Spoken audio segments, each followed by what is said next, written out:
વિસનગરમાં ધોરણ 10ના વિદ્યાર્થીઓ માટે ફ્રી કારકિર્દી સેમિનાર યોજાયો. રોટરેક્ટ ક્લબ અને વિદ્યાલય ગ્રુપ ટ્યુશનનો સંયુક્ત પ્રયાસ. વિસનગર રોટરી ક્લબ હોલ ખાતે ધોરણ 10ના વિદ્યાર્થીઓ માટે એક વિશેષ કારકિર્દી સેમિનારનું આયોજન કરવામાં આવ્યું હતું. બોર્ડની પરીક્ષાઓ પૂર્ણ થયા બાદ હવે આગળ કયો પ્રવાહ પસંદ કરવો તે અંગે વિદ્યાર્થીઓ અને વાલીઓમાં રહેલી મૂંઝવણ દૂર કરવાના હેતુથી આ કાર્યક્રમ યોજાયો હતો.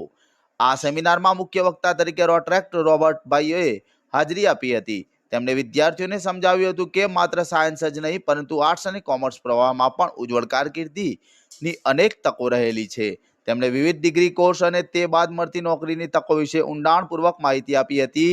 આ સેમિનાર રોટરેક્ટ ક્લબ વિસનગર અને વિદ્યાલય ગ્રુપ ટ્યુશનના સંયુક્ત ઉપક્રમે વિનામૂલ્યે યોજવામાં આવ્યો હતો. આયોજન પાછળનો મુખ્ય ઉદ્દેશ સ્થાનિક વિદ્યાર્થીઓને સાચી દિશા મળી રહે તેવો હતો. આ કાર્યક્રમમાં રોટરેક્ટ ક્લબ વિસનગરના પ્રમુખ નીરવ સુખડિયા, મંત્રી હર્ષિલ મોદી તેમજ વિદ્યાલય ગ્રુપ ટ્યુશનના વિજય સર અને સુતાર વિજયકુમાર હાજર રહ્યા હતા. આ ઉપરાંત રોબર્ટ દરજી, કવનભાઈ અને રોટરેક્ટ ક્લબના અન્ય સભ્યો સહિત 100થી વધુ વિદ્યાર્થીઓ અને વાલીઓએ હાજર રહીને માર્ગદર્શન મેળવ્યું હતું.